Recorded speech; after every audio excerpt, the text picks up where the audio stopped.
Well, hello everybody. Welcome to Sonictalk episode, I better remember, what is it? 729. Yeah, recording today on Wednesday the 21st of September. I'm looking up because I've got all these kind of screens everywhere, which are now, I'm running in, what's that one? The portrait mode, so that I can get all the information in because there's loads of comments coming in and questions and whatnot. This is a music technology podcast. We are here to talk about music technology, and there is some music technology. Comes to September, things seem to start picking up, so we've got some news on that, but we've also got questions from the panel later, In fact, if you want to leave a question for the panel in the live chat, either in IRC or in the YouTube chat or in the Twitch chat, if you start a comment with the letters QQ, it will show up in my little list, and then we can move it over and people can take a look, and we may well get round to answering it. If we don't, we're building up a kind of, a backlog to a degree. We'll clear some of that, and that will end up sort of maybe having a show where we just do questions.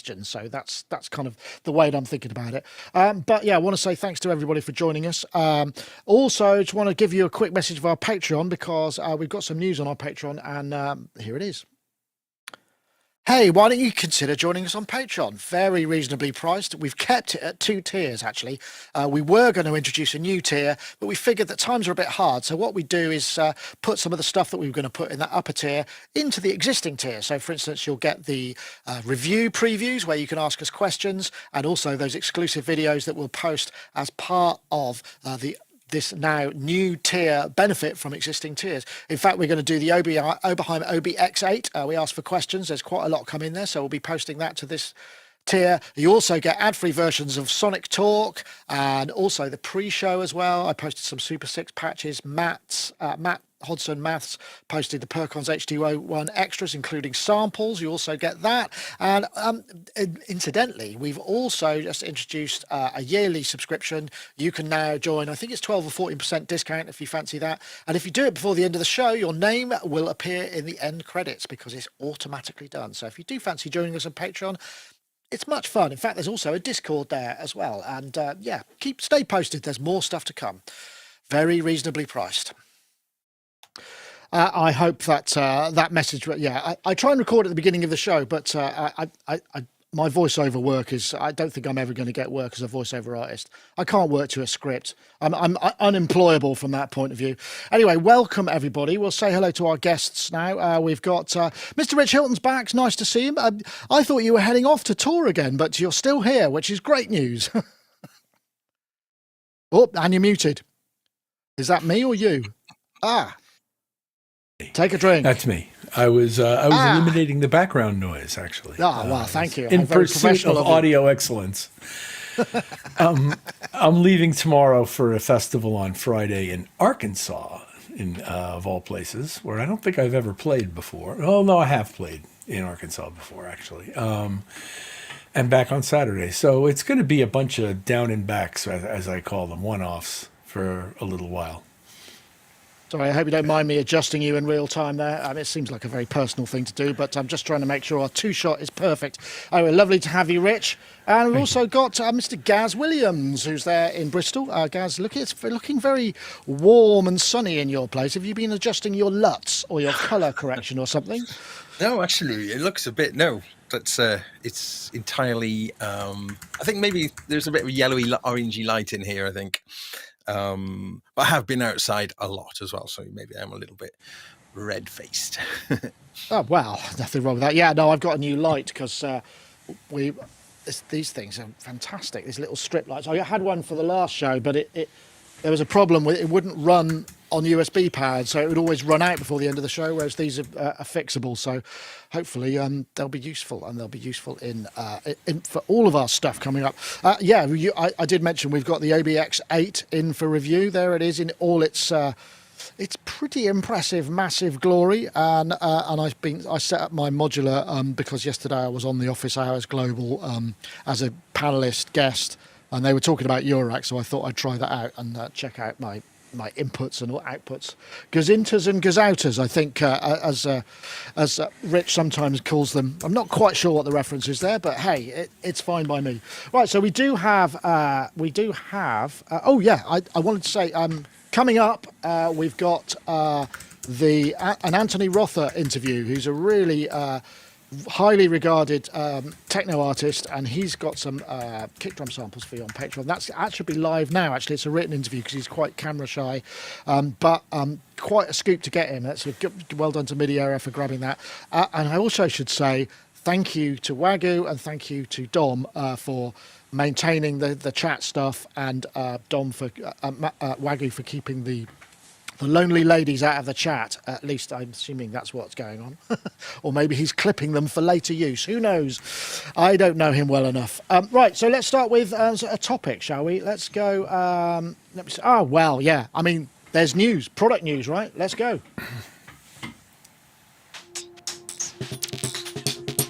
Korg Drumalogue. We heard it's been announced, but it's actually, well, this is a pre-announcement. They've built it now, and so you'll be able to buy it, I think, end of November. I can't remember what the date was, but it's $600 or £600. 11 voices. I think there's 6 analog voices, 4 digital, and a user one as well, which is uses that kind of nifty programmatic kind of code that you can do on the Korg NTX and the Logue, and it does look kind of cool. Plus 4 stereo assignable outputs.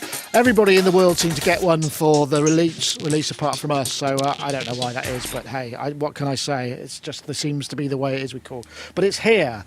So Korg Drumalogue. I mean, drum machines generally, not always something that one would get excited about, but this one seems like it's got some really cool synthesis stuff as well, and I think that's the thing that interests me a lot. And I think maybe there'll be some chops from the oh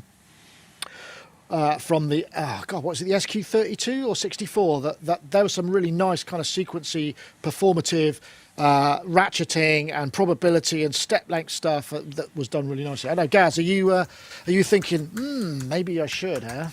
Yeah, I love drum machines, and what makes a good drum machine is the playability of it, to differentiate it from software, because amazing software drum machines out there, but so the programmability, the playability, is paramount. I've got I see the sort of Erica Synth's Percon as an amazing playable drum machine, and this one looks similar in that it's got lots and lots of hands-on real-time control. I think as well, this kind of hybrid analog digital approach it's just kind of what people want. As we know, digital is amazing for drum machines, as is analog. So bringing them together, fantastic. Now, are we aware if I'm sorry if I've missed this detail, but the additional things you could get for the Minilog XD, the extra effects and aftermarket stuff, will it be open for that sort of development? Yes. Yeah. The short answer to that is yes, it will. There is actually, in fact, I think Sine Vibes have got something. They've done like a 2 oscillator synth voice in there, because in there are 2 user slots, but 1 user voice, so you can choose which one at any time you want to do it. And I guess that goes into the 32K or 64K of it's like really old school amount of code. Yeah. So Sine Vibes, it comes with some Sine Vibe stuff. And I think there's also user slots for the effects. So I'm hoping that, because there's a send effects and I think 2 insert effects, or maybe 2 send effects and 1. I can't remember which actually now.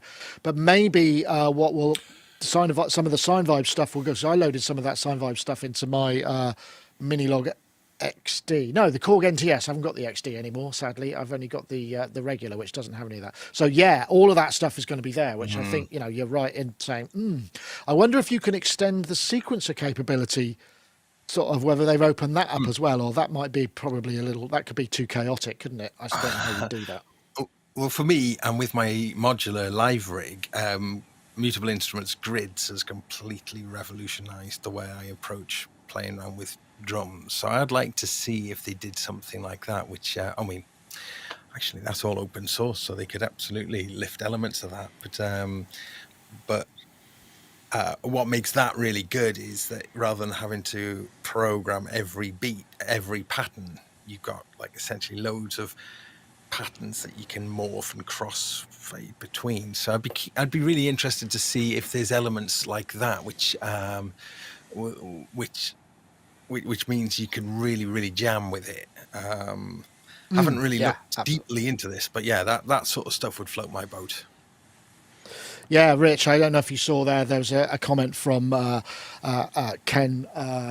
Oh gosh, it's gone past. It should say his name. It doesn't for some reason. I'm sorry about that. Everyone loves a digital analog drum machines, but don't love real drummers. I don't think that's true. Some loved your favourite drummer, but yeah, that's fair enough. But drum machines, are you into drum machines? I love drum machines. I grew up using them. I've used them since the beginning. I've used them all pretty much up till lately, and then not lately. I spent a good amount of time looking into this product because I was very curious about it. And it's a really, really complete design product with tons and tons of features and lots of things you can do with individual steps of any given sequence and with the sounds themselves and the ways that they're being manipulated. And to answer your question before, the master bus has reverb and delay, and the other buses have one available effect, whether it be compression or whatever you choose to do. Right, okay. Gotcha. As far as what I learned about the architecture. And I watched this guy operate it for a while, and I decided that as good a product as it is, and as I'm sure it well received as it will be, it's not for me, and here's why. It doesn't look like much fun to me. All this menu diving, good God, and secondary buttons to get from place to place, and just the simple operation of the device as far as its application to live things, which is what Gaz was just sort of referencing in a different way, doesn't look... The ratio of fun to features doesn't work for me. It's just a little too feature-laden and a little too obtuse in terms of the operation of the thing. That said, it does a gillion things, and if you want a drum machine that does a million things and has good sounds, this is probably it. And I don't know how it compares to the Digitact and those other products like it, the Electron products. But this just doesn't look like a heck of a lot of fun. If I think of fun, I'm thinking of something more looks like the Drum Brute or something, where things are laid out a little more broadly and there's a little more knob per function ability in terms of the manipulation of the device. Maybe it's because I'm old school and I've been using drum machines for so long, but the fact that it's got 10 million features doesn't interest me as much as how I get to them.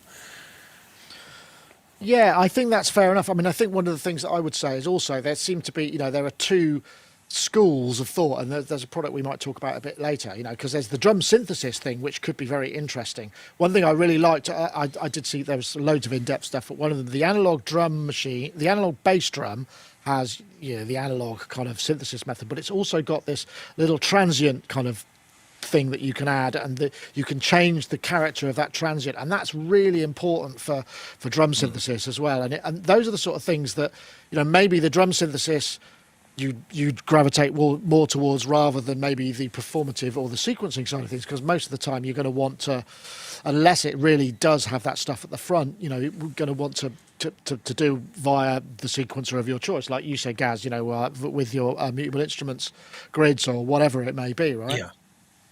Yeah, and like I mentioned, the Erica Synths Percon. Now, what's quite interesting there is that one is almost the opposite in terms of features. It's not heavily feature laden. It's kind of for voices, and everything's kind of laid out in a particular way. I mean, I think there is a little bit of. I think the grid can double up in a few different ways, but in the most, it's all about performing and actually restricting it to just 4 voices, and I guess the scope to become like really fluid and sort of play it like an instrument, and I wonder with this, and to sort of back up Rich there, just how good you could get on it, and I'm sure people will, and that'll be really interesting to see. But I do love the idea of them as instruments, and I just don't know. We've talked about this before on this show. With a lot of the music tech stuff, if people actually ever get the hours to put in to get really, really good, muscle memory, and just be able to, like Cenk is with the Electron stuff, just super fluid. But yeah, it will be interesting to see. It's interesting, isn't it? Because, I mean, in many ways, some people would say, let's say that the MPC is the ideal performative drum machine kind of interface, whereas triggering the sounds from the Korg via that might actually make more of a difference. But here's this is just an aside that came in. This was from oh no, that's not the one I want. Oh, for goodness sake, why isn't it working? I want it to work today. Let's see. It's not working. It was Paul LeBlanc, basically. Asked what was your first favourite drum machine, which I think is a very reasonable question. I think has it come up? Yes, there we go. No, it's not. It's not worked at all. Never mind. I don't know why that is, but I think that's kind of an interesting point. I don't know what my first favourite. I think the first one I bought was the Korg DDM 110, which was shocking. And it probably put me off drum machines for life. So I don't think I've ever had a drum machine where I thought, whoa, this is the way I want to program drums. If only I'd had the time. I don't know, Gaz, what was your first and maybe your favourite first drum machine? First and famous, my Roland 606, which Yes. I loved that thing, and in part because I had a 4-track recorder, I could program entire songs in. I would spend ages on that thing, putting all the fills in and playing around with odd time signatures and all sorts of stuff. It was really creative in that way, in terms of arranging, full sort of songs, and sounded great as well. One of these things I stupidly sold for 40 quid and bought some. I think it was an RX-8 or something, which I just never liked. In terms, I don't. It's one of those loves I've lost sort of thing. But I've had loads over the years, and I definitely the 606 was my first proper drum machine. And I've not had one quite as charming since. Well, not really very performative, that, but I think it must be like it's many things, isn't it? It's kind of like the car you learn to drive in. You always have a sort of misty recollection of it because it's some sort of experience that you met, or you learnt the basics of that particular interface, and then maybe the ones after it's harder to kind of relay. I know you, Rich, you don't necessarily share this sort of technological nostalgia that I sometimes do about historical things, but I mean, in terms of drum machines, is there one that really kind of did it for you? I do have some romance about this, as a matter of fact. Well, first of all, the answer to the first drum machine I used, and it's arguably a drum machine, it's more of a beatbox, was a Korg wood grain thing that I think became known eventually as the Mini Pops, but it was basically a bossa nova machine with 15 buttons with preset. It sort of predated the CR78, but sounded substantially like what became later the CR78 Roland. And I used to use it on gigs, and I have a warm spot for the gigs that I played with it, even though at the time it felt like a compromise because they couldn't afford to pay for our drummer. And then when actual proper quote-unquote digital drum machines began to appear, I became enamored of Lindrum and used it extensively and created the music that eventually got me what became my career on a pair of them. And Lindrum was my thing, and in a big way it was my thing. And I have tremendous affection for the time I spent using it. I'm not necessarily aching to own one right now and use it the same way as I used it then, but I'm very proud and warm about the things we did. Yeah. I'm just looking at this. Actually, it looks like because you've got 4 knobs per voice of the analog voices, and then presumably other parameters depending on what you've got selected below in which mode you're in. But yeah, it looks like it has to be very modal. But I mean, you've still got the levels, the kind of 808 style levels across the top on the little mini pots that'll get you to your output. So it looks kind of things out of individually and remove them from the stereo master bus, and it's really actually a very completely well-designed device, and it's got, as I said, tons and tons of features, and you're balancing some combination of live performance controls and menu diving with these things. And menu diving takes us back to DX7 and all of those kinds of machines, and then we've gone away from it in the interim, and when everybody wanted one knob for a function or maybe two, and 2 functions, and now we're kind of balancing what is menu diving worthy and what is knob worthy, and how many knobs do you want to put, and how many shift buttons do you have to use to get to this thing that you might want to do. And That's what I'm seeing. One thing that surprised me a little bit was the fact that it didn't go for the kind of the standard grid, whether it's 9 or 12 or 16,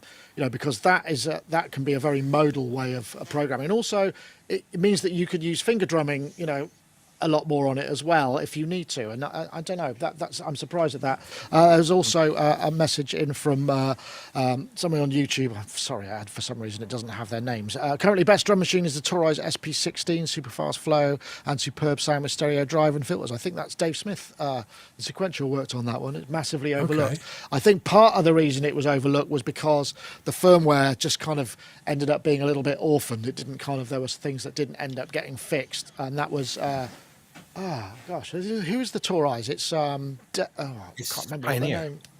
Pioneer, that's right. Thanks, Gaz. Yeah, but I remember when they came out, they were considered to be quite revolutionary in some ways. Yeah. Does SP relate in some way to early EMU drum machine product? Like, there was an SP12 and an SP1200, and Not there still really. is remakes. Oh, okay.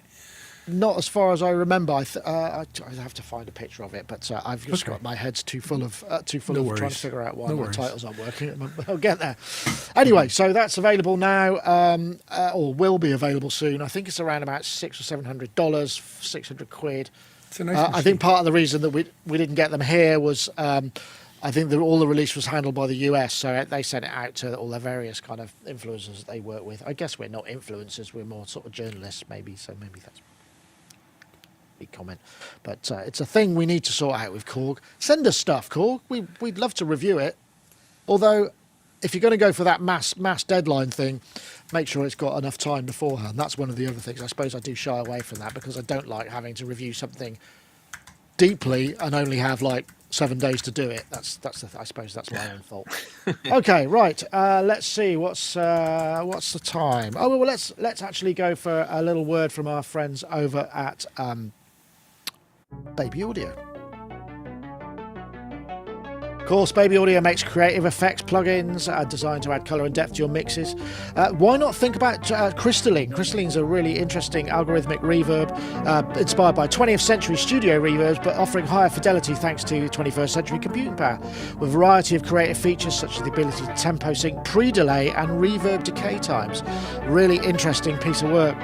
Get 15% off when checking out with the code ST15 at babyaudio.com. Once again, we thank them for their support of the show, and if you want to check out any of it, you can actually save 15% on anything using the code ST15 at checkout, and we encourage you to do so. Okay, right, what's our next one? There's a few things that sort of came out kind of quickly in succession. Did anyone see any of the Knobcon stuff? Because Jim Hayward, Ear Monkey Music, went to Knobcon at the last minute and did a fantastic job. He's pioneering the kind of one man and a phone with minimal equipment, and he asked all the right questions. There was some great stuff there. In fact, maybe what I'll do is let me find there's one video that I really enjoy. Well, a couple of things. First, I suppose we're on the subject of drum machines. There's the mod bap. Corey Banks at Knobcon. Yo, what's Show going us on? a new module. Yeah. So I got Trinity. Just look at here, the new Trinity module here is a digital drum synth array. The reason I call it a drum synth array is because it's a 3-channel drum module, but you have 4 different drum synth algorithms that you can assign to any of the 3 channels. I'll just fast forward it here because I thought it made some really cool sounds. Anyway, I won't bang on about it too much. I know Corey's a great friend of the show. In fact, last time we saw him, we took him out to dinner in Berlin. It was lovely to spend some time with him. And he's been on a few times. Gaz, I'm being modular. I'm wondering if this is also something you're thinking, have you got any of the mod bap stuff, or are you No, but yet to I'd take like the some. It does, yeah, it looks great. And I know that with S. Mattison worked on the last one, didn't he? From formerly of Electron and largely brains behind the Digitone with the I'm forgetting what it's called now, Modbap's previous release, the where they did like an FM based module, I think. But yeah, they look really nice. They got nice designs, and they were really big emphasis on performability. So yeah, I've Performance, yeah, definitely got my eyes on those. Yeah, really cool. And I talked to Corey at Super Booth, the most recent Super Booth, and yeah, it's all happened so fast and amazing and taken off really, really. For Yeah, him. he's got And into Sweetwater. I mean, that's massive, isn't it? yeah, Yeah, massive. yeah. So really, really exciting, and he's such a cool guy. So I mean, and he's been a real kind of leading light in social media for hip hop producers for a long time, and this idea that coming into the modular world from that hip hop background and bringing a lot of the kind of what hip hop producers may be looking for, and bringing that into the modular world, I think gives Modbap a particular angle, which is quite different. So the Performer, the first module they released, has got those big four, it's like 4 effects, but you've got the big arcade buttons. That's really good on there. Yeah. So I mean, I think that perspective then I think is just unique. Well, as far as I'm aware, in modular. So yeah, good. I think this is going to be, that keeps it always interesting, and having that extra dimension, I suppose, coming in. And this looks great as well. And some people might think 3 voices isn't really a lot when it comes to drum machines, but it actually, I think in modular, it does actually make a lot of sense. with all that modulation as well. Yeah, that's the point. With all, and such everything that you can do. Yeah, exactly. So I've got the quad. I'm just looking for it. It's the quad drum from Vlad VPME here, which is an astonishing drum machine, module rather, that takes a similar approach, offering various digital models as well as samples. But I think, again, that's just like 4 voices, so similar 3, low voice count. But I can't believe I'm interested in all this stuff now. Yeah, I totally get. I mean, it's I think Corey's just getting something right, isn't it? And it's I know, Rich. I don't know if you got a chance to see some of this stuff and whether or not it's. Some of the sounds I thought. I mean, we were hearing the kind of slightly wackier end there, but there was some really nice stuff that he was coming out with just on straight demo, and he'd done some sample packs as well. I loved this thing. I thought it looked like tremendous fun to be using, and enjoyed Corey's presentation of it immensely. It was really clear and direct, and went straight to the features that would interest you as a creative synthesist trying to find percussive ways to use. It was just a cool box and well designed, and plenty of stuff to grab and do stuff with, and plenty of inputs. When you start modulating things get really cool, and I just thought it was wonderful. I loved this thing. If I had a modular rig, I'd buy it immediately. Yeah, well, that's the thing, isn't it? It's the kind maybe of, 2 of them. It's the, yeah. I know what you're saying. Maybe you could hook it up with these the performative sequencer of your choice then, and then you'd have real hands-on stuff. That would be great fun, right? I definitely think. Any other videos that you saw the Knobcon stuff? I mean, there was a couple for me. Did you see the Tidbits audio thing, which is this guy who's made? I think I got a bit of video for that. Let me just have a look. He's made all these kind of little passive. Where did I put it? I think it's on. With Nick from Tidbit Audio. Hey, so what I have. Do you want to just show them down? Yeah, here? what have you got down here? So these are passive utilities, patch point.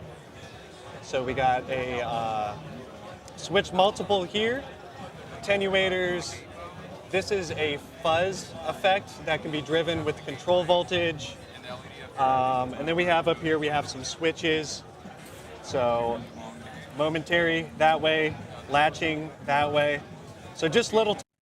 I mean, just I thought that was really genius in a lot of ways. I mean, because most of these things you have to buy modules and stick them in, but these, I mean, I suppose it is a bit clag nutty, isn't it, Gaz? I suppose. And if we were going to get that way, there is a sort of element of clag nut to them, but just really, some of them have power from CV as well, so they'll drive some kind of an effect that's built in. It's sort of a bit retro kitsy vibe, isn't it? Brilliant, absolutely brilliant. Yeah, really good.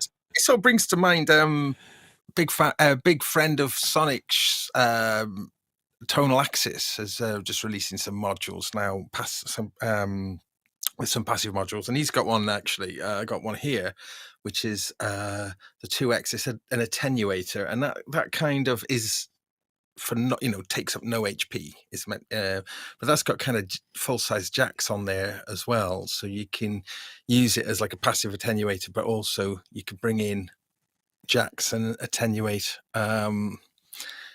out what's going out the jack as well as a little passive one. But yeah, Tonal Axis has got some really cool stuff, so worth checking out. But sorry, that was a little plug there, because I think the stuff he's doing, he's just entering the market with sort of this kind of stuff. So I thought that was interesting, because it's feels quite zeitgeisty. I mean, everybody is so kind of HP conscious in the modular world that actually doing stuff outside of. I got one of those things here you gave me years ago. I can't remember who made them. Was it Tip Top? There's a little attenuating cables, a little attenuating cable.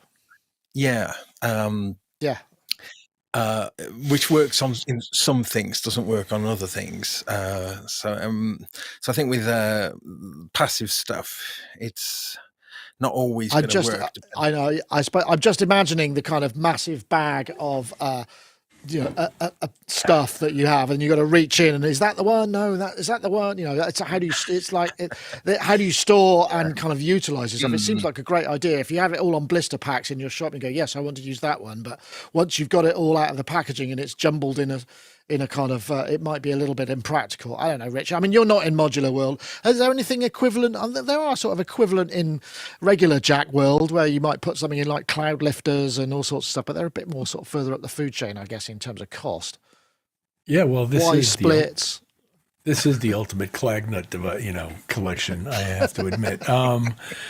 And I think it's a cool idea to have fancy plugs, which is what I look at them as, kind of. They're fancy plugs with switches and functions, and they actually seem to respond to control voltages, and that's, it's clever. Do you want more stuff sticking out the front of your synthesizer? I don't know. I don't have one. I'll leave that to the experts. Particularly the Eurorack sized ones, because my experiences with modular predated Eurorack, so I'm used to bigger scenarios physically, more spread out. So I don't know how that would affect my wish to use these or not, because everything's kind of crammed onto these, Eurorack sized boards, and you're trying to maximize the number of things you can, the gazintas and gazoutas, if you will, of the modules. And Corey's, for example, has a ton of jack points on it, and if you started to try to plug some of these into it, how would that relate to the functionality of the unit? How would it limit the functionality of the unit? Or they can't all be the size of a Bantam plug or whatever those mini jacks are that they're using. They have to be somewhat wider than that. And how does that affect the way you use your gear? I have physical questions about using them, but as an idea, I love the thing, and if it's well built and people like using it, then bravo. Yeah, the switches do look really useful low, especially if you've got you can just switch those modulations on and off, or with, and it's got that momentary one as well. So I can see that sort of stuff adding real performability to your rig. Absolutely. Just a bit of a nightmare for moving it around. I mean, because all those things rattling around in the front of your case or having to put them back together might be. Yeah. I mean, I suppose practically they're brilliantly nifty, perhaps less immediately practical in terms of transportation and whatnot. But yeah, great idea. I don't know how much they're priced at. Reasonable, I think. I posted the Etsy link, and so you can decide. Great to support. I mean, it's the sort of thing in the same way that certain manufacturers kind of created their own little. I can't remember. It's like the IntelliGel kind of One format. They just said, well, I want something up here that I can just bring down and make noise do the same thing, and it just kind of like it becomes a thing after a while, and then it's built in, and you could just imagine that sort of thing maybe migrating into some format as yet unknown that makes it more practical to use, that kind of stuff. Yeah. But great. And massive thanks to Jim for the coverage. I mean, there was some really good stuff. A shout out for the Golden Shrimp Guild as well, which just looked really good. Just a collection of people who encourage you to perform live, so they kind of create their own audience, promote it, tell you how to kind of set up so that you can just kind of go, well, why don't you do a gig next Saturday live online, and there'll be maybe 50, 100 people watching it. And it's just a really brilliant way to get into performing without the hassle of actually having to drive somewhere, get a hotel, deal with all of that stuff. I thought that was really good. But yeah, brilliant work. And congratulations to Suit and Tie Guy and the team for putting the show on. Definitely. Yes. Okay. Well, now it's time for a word from our friends over at iZotope. iZotope Producers Club is a one-of-a-kind membership for producers ready to take their tracks to the next level. Once you join, you'll gain access to powerhouse iZotope plugins and a curated selection of tools from our partners, such as Melodyne from Celemony. Plus, as long as you're a member, you'll get every future update to the iZotope plugins in your membership for no extra cost. We'll also regularly serve you new curated content like exclusive inspiration-sparking sample packs and preset packs, and industry-leading training ranging from our own tutorials to vocal production lessons from the world-renowned Berklee Online, taught by Grammy-winning producer and engineer Prince Charles Alexander. With new content being added every month full of valuable production techniques, tips and tricks, and solutions to common production problems, becoming a member is an investment in your career that grows as you and your career do. For more information on iZotope Producers Club, head to iZotope.com. And of course, we thank them for the continued sponsorship of the show. In fact, if you want to head over to iZotope.com/Sonictalk, there is a special page there, and you can use the code Sonic10 to claim 10% off any of your software purchases, not including subscriptions, but much appreciated. That Ozone 10, Nick. Ozone 10. Yes, of course. Ozone 10 is out as well. Yeah. You can save 10% on that. But you're a big user of Ozone 10, I'd imagine, because it's been my main form of income for the last 20 years, more or less. Ozone, so wow, big. It really has. So I'm a big fan. So I'm always really, really curious to see what they do with the new updates. And there are some fantastic new things in the new one, including something called Recover Sides, which is quite interesting. Like when you use the imager, if you're trying to narrow the sub frequencies for, especially, for vinyl mastering, it does something weird to the stereo, and this Recover Sides allows you to kind of have that nice mono bass, but it kind of preserves the width. I mean, it's something that you wanted the imager to do before, but now this is in here, which is it always felt a little bit of a compromise. You'd suck the bass into mono and lose a little bit of the weight in the stereo mids, and now that seems to be sort of rectified with this new thing, which looks really good. And the other thing as well is that the mastering assistant, I shouldn't really mention this because it formerly was the software that was my breadwinner. The mastering assistant is really, really good, and that's expanded quite a lot in the new version as well. When the mastering assistant first came out, I thought, what's this rubbish? And I thought, right, okay, what I'll do is I'll just run a master through it. This is quite a few versions ago when it first debuted, and then I won't listen to it. I'll just run off a master, and then I'll do a master, and then I'll compare masters and see which one was better. Was it? Did he get the job? He got the job. Yeah, well, that's So, good. I mean, because initially those things, I know we've seen some of the examples that iZotope used to be a little bit too overcooked in some of their presets and examples. And I think they've spent a lot of time with the AI stuff. They're pulling it back and pulling it back. So you can really, it's a lot more tasteful and obviously learning all the time with the stuff. So, yeah. Well, yeah, the new Master Assistant now gives you different genres to kind of work within. Before that, it wouldn't give you that. It said it drew upon thousands of examples within the AI, but now these examples are a kind of it will actually identify, if you play music into it, it'll actually try to identify what the genre is, which is quite an interesting idea. It certainly shows off some of the AI. But you can also put in any song that you want, similar to like doing master, like we've kind of stuff. like the EQ that we've had for a while. But this sort of goes across the whole board, including sort of stereo width and dynamics as well. So analyzing like a hit record or a favorite record of your own, and then you can use that as a sort of, I should mention, this is to give you a starting point. And to be fair to myself, I'll use the mastering assistant, but I wouldn't actually ever just sort of do it not blindly, deftly. What about if you were about to go on holiday, you had to catch a plane and you said you were going to do this thing and you didn't have the time and you just thought, there's always a moment where you think, maybe I'll just try it. But yeah, it's a slippery slope. It speeds up. I mean, it speeds up the process enormously. And in iZotope's kind of advert speak, they're saying, another set of professional ears to sort of are always helpful on not always helpful, though, are they? You don't always want someone else's opinion. Yeah. But out AI. Yeah. The mix is sounding good, but now you've undermined my confidence. But an exciting and quite a substantial release, actually. I think this is quite a big. This is a big one. It seems the biggest one for a while in terms. I don't know, Rich, whether you're an Ozone user and will be upgrading to the later isotopes. I mean, I think we're still we use iZotope on the bus out of this. I think I'm using Neutron 3, so I should probably upgrade at some point. But it works for what I need, I just Neutron is fantastic.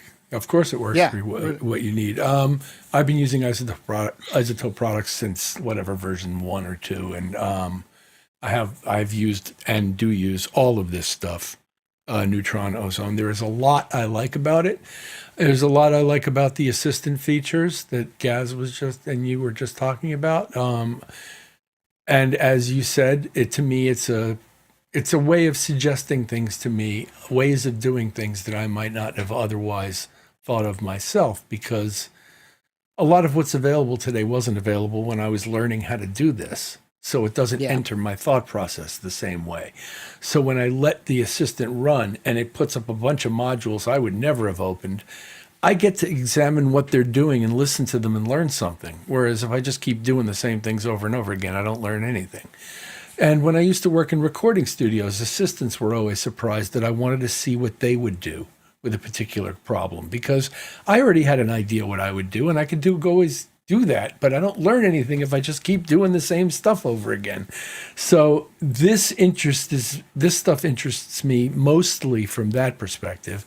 And in particular with iZotope, the interaction between instances of various pieces of software like Neutron and like Ozone are fascinating to me. And I've found really, really creative ways to use multiple instances of Neutron and get things happening between them with dynamic EQs and such that really support clarity in the mix. And also I use their tonal balance control a lot, because nobody that I know, and stop me where I'm wrong here, has an ideal monitoring environment that they're working in 24/7. And when you're having to mix things and there are ranges of frequencies that you just can't hear where you're sitting, having tonal balance control in front of you is really, really helpful, because mostly people don't really hear. If you're hearing bottom below 60 in your listening environment, chances are it's distracting. In other words, you have to be able to see certain things that you can't hear in order to get them right. And I find it incredibly useful to use their tonal balance control software. And again, I love the way it interacts. I know it has features like what you guys were describing, where you can play in your favorite record and it'll set up a curve that looks like that and help you to get to that point. No, well, now they're doing the help you to get to that point. Before they were just doing the I'll show you what it is and let you run with it. So you could sample in whatever your favorite Steely Dan record or your favorite Earth, Wind and Fire record or your favorite Beyonce record or whatever it is, and it would create a curve that matches what they perceive that to be. So it's all very clever and cool and cute. As far as there's an aspect of it I like doing this stuff. I don't want the machine to do it all for me. I mean, I enjoy this. That's why I got into it, So as happy as I am to receive the input and to learn from that input, at the end of the day, I want to do it. That's why I do it. Yeah, that's a very good point. Yeah. Yeah. Well, of course, I think everybody does, Friday, and I think they appreciate that. I think they know that. I've met Jonathan Weiner. He's a great guy. He's very, very smart and very astute. And I know that they know all of this. So I'm not, saying anything they don't already know. I was going to, how are you fixed for time? Because I was going to get some questions, but there was one topic I want to get in as well. Is everybody okay for time if we run over a little bit past 5? Okay, great. As mentioned in the chat room, Black Friday's coming up. So, there's always deals around there. So it might be a good time to jump in if you're interested in that stuff. Okay, right. Well, I had, that's not what I meant to press at all. The other thing, by the way, from a sales, if I may, just one more thing from a sales perspective, is they're also bundling now with Native Instruments and Plug-in Alliance, and they're giving away some really, really great stuff from those two companies, along with whatever you buy from iZotope. And all three of those companies are kind of bundling together now and doing that. Yeah, good shout, good shout. Okay, well, this actually, I think this was announced yesterday or maybe the day before, and I just thought it was worth a mention because it's always good to hear stuff from Spectrasonics. This is new updates to Keyscape, Trillion, and Omnisphere, which adds this thing called Flow Capture, which essentially will just capture the MIDI, the current patch, and the audio to a WAV. So you could just kind of go, oh, I really like that, and then you can send that whole thing, the bundle, if they've got the same stuff, they can maybe run it in a session. It's a really cool idea. I'll fast forward it a bit, much as I hate to curtail and this the is lovely something playing that has bugged me for a long time. And so I asked our team to make a special new recording feature in our standalone apps for Omnisphere, Keyscape, and Trillion to address this, and it's called Flow Capture. It's incredibly useful, and it's really simple to use. I'm going to show you this. Check this out. All I have to do to capture what I just did is to just stop the recording and hit enter. And now check this out. If I go to my desktop, now I have all the files saved automatically and named automatically. I've got the audio file, so I can play that.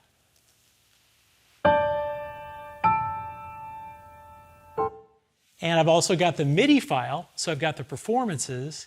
And here's the unique part. It also saves the sound settings of Keyscape. And yeah, brilliant idea. I mean, that's not the patch. It's like whatever you tweak. It's just, I mean, it's really simple. I'm sure there are other things that must do this, but it's just, it's a free update for Omnisphere, and they'd never forgive me if I didn't mention it because their updates are so few and far between. But when they do them, they kind of tend to kind of go large on it. And I think this, for a lot of people, Spectrasonics provides a lot of the sound sources for what they do. So I just wanted to throw that in there. I don't know, Rich, whether you've come across something like this before, but it's a pretty cool idea. And nice I think to it's see Eric. wonderful. Yeah. And if there was ever any doubt who the king of this communication business is, let it be put to rest one more time how great Eric Persing is at doing this and demonstrating it and being musical about it and being cool about it and making you appreciate why it's such a cool idea. And it is an incredibly cool idea what he's done here.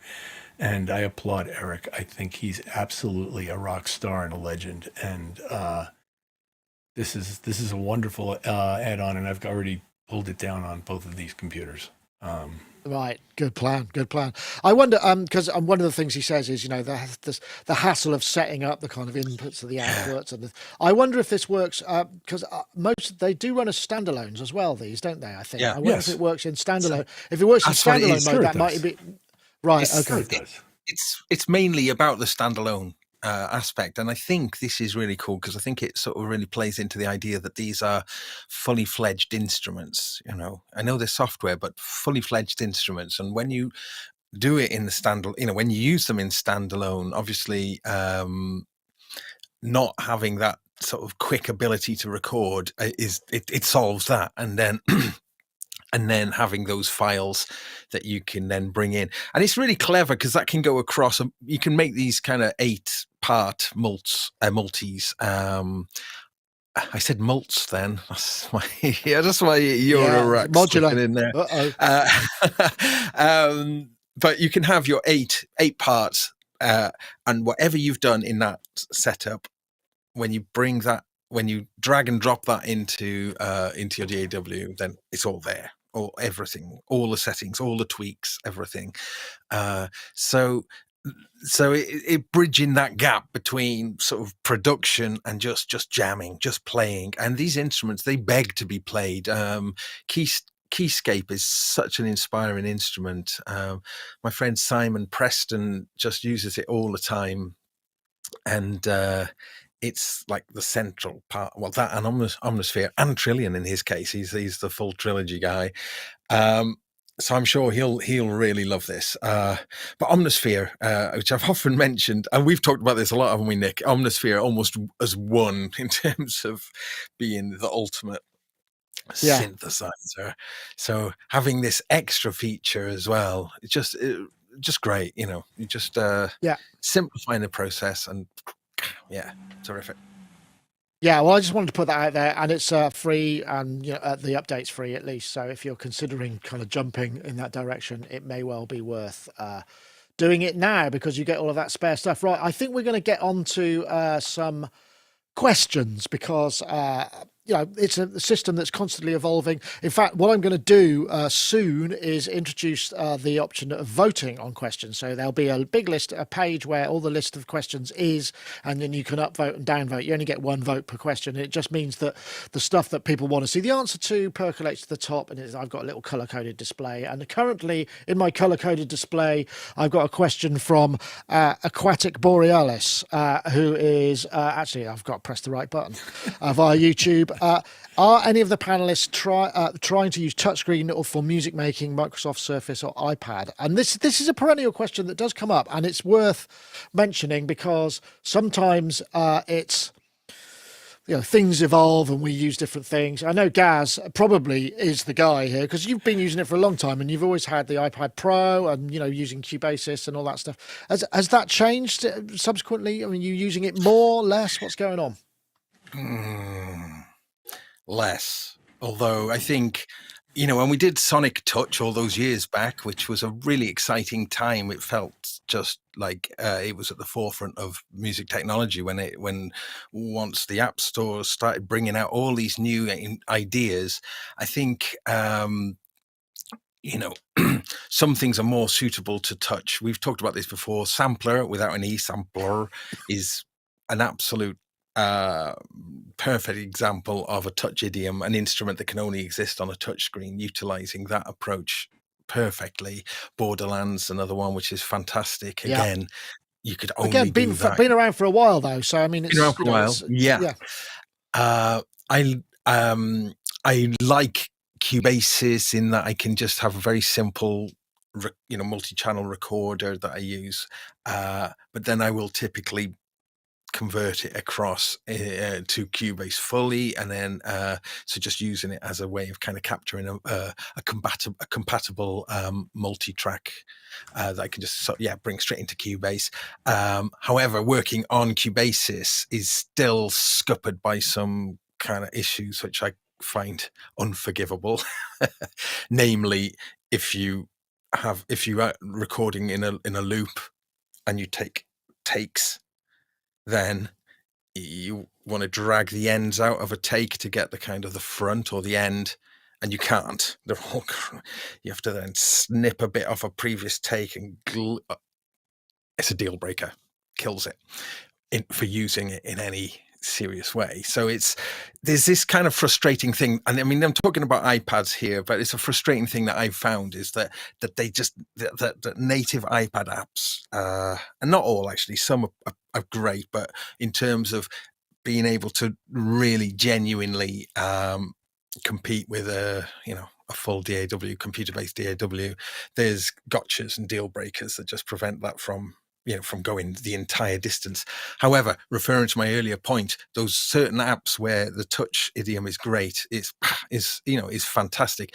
And I also really like using an iPad as a control surface for, with the native controllers. For instance, the Studio One from the Studio One iPad controller for PreSonus Studio One is fantastic and maybe the best. The Logic one is also really good. It's also very good, isn't it? Yeah. And the Logic one is, the Logic one is specifically good because it actually uses the touch screen for interesting instrument control as well as Spectrasonics have got the app for that as well. Going back to them, which is for controlling the orb, which is supposed to be pretty good. I'd like to put a shout. I mean, I don't use it for music, but I'm not creating music kind of regularly enough. But I am still using MIDI Designer Pro, which was done by a guy called Dan Goldstein, who is now actually part of the Cherry Audio team. MIDI Designer Pro on the original iPad that I had imported by a friend of mine who was in America when they were first released, and that still gets daily use. So I would like to put a shout out for that. I know, Rich. How about yourself? I mean, are you using? I know you've got the M1 World, but are you using any touch in your day-to-day music creation business? I have tons of apps, some of which I use occasionally, and one or two of which have saved my butt. I really like using it in a pinch as a sound source, particularly for the Rolly instruments and the SWAM model stuff, which I don't have in any other form, but except on my iPad. And I do have an Apogee interface that works with the iPad. And one time in a pinch, I had brought the iPad and the Apogee interface to a studio where I thought I was doing a vocal session all day. And as it turned out, we weren't. And I had keyboards to play. And I was very able to use iPad apps, my Apogee interface. And I was actually using the Seaboard block at the time. And got some really, really good and satisfying results. So it saved my butt that day, and I quite enjoyed using it and having it in such a compact form and sounding so good. The other most interesting application I've seen in the music audio world for it is the fact that it allows people who are operating digital consoles in live environments to be able to walk around the room and adjust as needed. Which is something, being chained to the console position is not necessarily a great thing for most people who are doing live sound. And so where you have digital consoles that support it, it's really useful to be able to walk around the room with your iPad in your hand and make random, small adjustments to get things more into focus than they are underneath that canopy where you've been placed in the back of the hall in some place where it doesn't sound good to begin with and you're trying to mix a show. So I really like those applications as well. And then I'm sure there's plenty of others that I'm not touching on, but those are the ones that stand out for me as the most useful. Yeah, no, fair enough. I think that's good. Thanks for the question. Got another question. This one is from Rocky67 this is really for you, Gaz. He just got a Boss GR55 and blames you. And the question is, what was the most recent bit of hardware an internet influencer talked you into buying? And I'm not fishing for anything here. I literally, apart from me, if I've done that, then that's great. But what's not what I'm actually fishing for at all. Gaz. So who? What's the question exactly? Sorry. Exactly. Exactly. The question was, what was the most recent bit of kit an internet influencer talked you into buying? Yeah, let me think who that was. Which culprit was that? Oh gosh, looking around here, it's probably modular stuff, isn't it? It's probably DivKid or Yeah. Mylar, probably one of those pesky lighters. I do get a lot of people really cross with me over this very issue. But I mean, mind you, I have successfully put people off more things than the other way around. So with my unbelievable, you've got you are the own antidote. That sounds good. So you've kind of you've made amends. Gosh, it's a tricky one.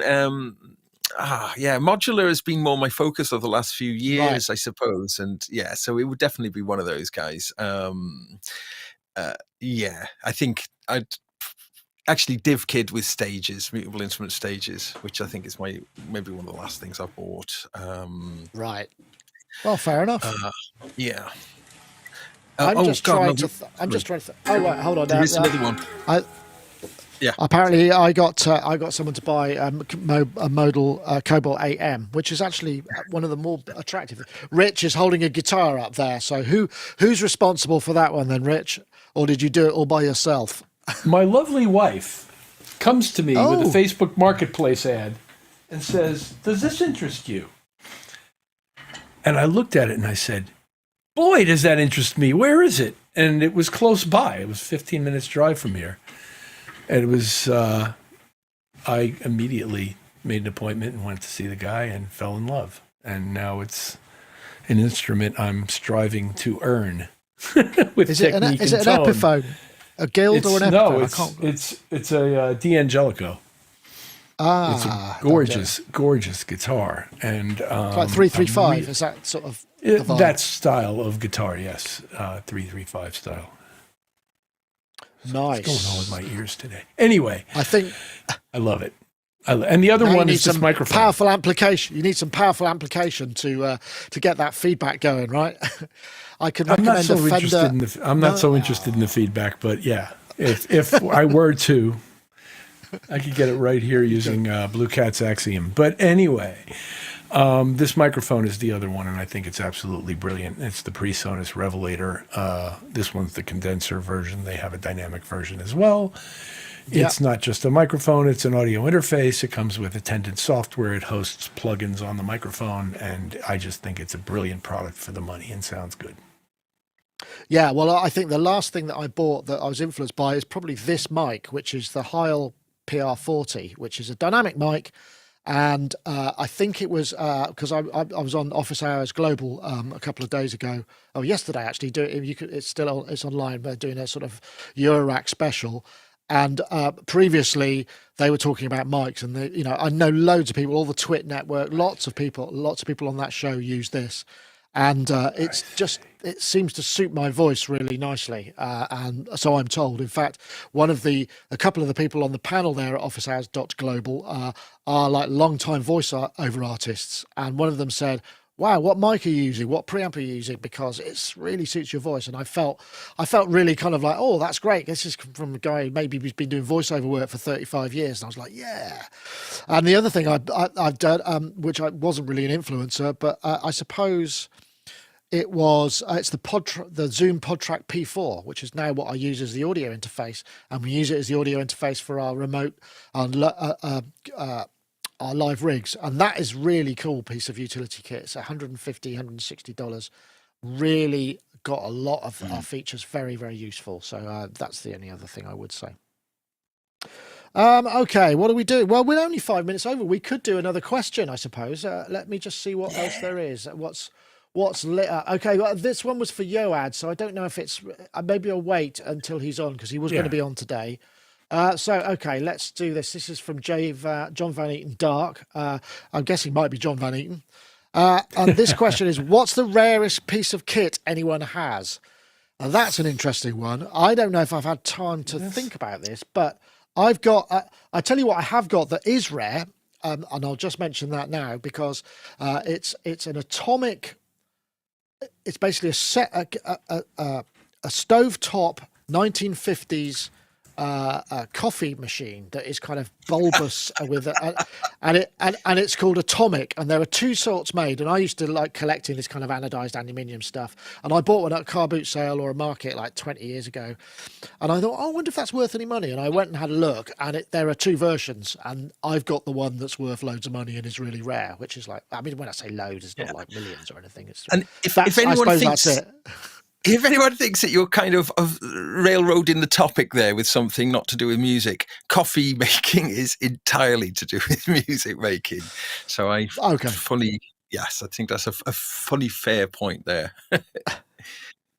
What about you then, Gaz? Oh, guitars, maybe some guitars. I've got some really quite rare guitars. My Rickenbacker's pretty rare. This.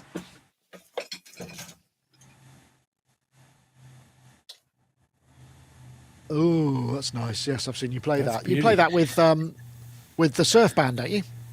I have done. But more Asteroid Deluxe, really. This one, but this is a one-off actually, so it's as rare as a one-off gets. But yeah, that's a lovely sort of that's a really great. But I don't know. My Abyss is becoming quite rare now, I think. The Dreadbox. Yeah, just looking around. I don't have a lot of super rare stuff. I just want to throw another one in. Basically my Fulsome Clouds custom faceplate with the 500 across it, which is was made by a bunch of people put it together, and it was to commemorate 500 episodes of Sonic Talk, and it's called Fulsome Clouds rather than just Clouds. That's pretty rare, and I do treasure that actually quite a lot. So that's pretty cool. And I suppose rarity.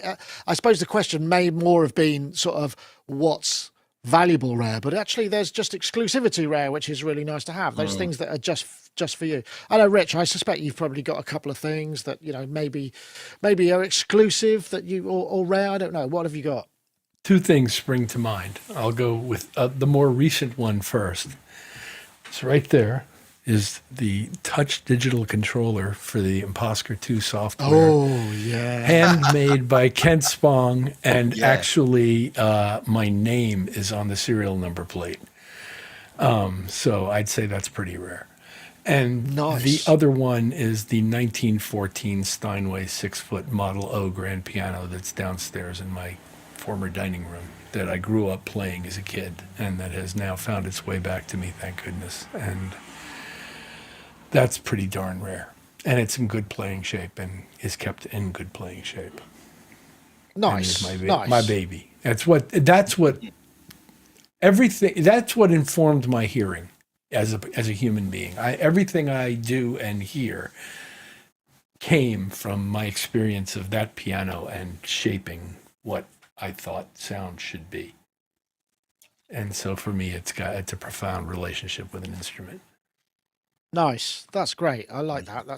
I mean, those are the sort of things that I used to have some older instruments. I used to have a 1960s Rogers drum kit, which was beautiful. It just sounded like the Meters. I mean, it was a beautiful thing, and I had that, and I had a 1970s Music Man short scale bass, which I've still got, and it's Burns. That's lovely. And a Burns split sound, Burns London split sound guitar, which so basically everything was kind of the latest. I think was 1973. So I had this kind of like late 60s, early 70s beat combo. All I needed, I've got a Whirly EP200A, so I suppose I could have had the real vintage band, but I had to sell the drum kit. Unfortunately, I didn't have space for it. But I used to sample it. It was a beautiful thing. It was a red marble, and I wish I still had it actually, but I don't, which is a shame. But hey, that's the way it goes. There are more questions, but I think what we'll do, I'm going to post, because we've got voting now, so I'm going to post this link in the chat, which should go. So now people can go and vote on this. We'll see if it breaks anything, and we'll be able to see what of the remaining questions people would like to see for next week, and maybe it'll be interesting. I'll have to change the color coding because up to now it's been a maximum of 4 votes. There may be more people involved these days because it was for panelists. But chaps, thank you so much for participating. Thanks also to everybody in the chats as well for submitting questions. And don't forget, if you really want to submit a question, what I do is I make the show for next week live at the end of this session. So you can actually leave a question in next week's shows in the YouTube comments by putting QQ to begin with, and it'll show up and it should all come into the system as we get it more streamlined. Once again, thanks to Dom for his work on this, and also to Mr. Wagyu himself for doing the admin and the looking after moderating the chat and everything. Much appreciated. So Rich, have a great gig. You're off for a gig tomorrow, an in and out gig, sort of quick in and quick out. What's the food like at this venue? You're gonna be been promised anything special, banquet like? Don't know what they're serving at Fayetteville, Arkansas. We'll see. I wonder what the special is for Arkansas. Arkansas food special. Well, I look forward to hearing a report. Maybe back some about barbecue. that. Maybe some southern U.S. barbecue. Maybe that would be nice. Hopefully. That sounds great. And Gaz, are you doing a show tonight? No. Well, I wasn't planning on. You don't have to. I mean, just because I want to said. get back into doing them. It's. I will start back. Or maybe I will do a show tonight.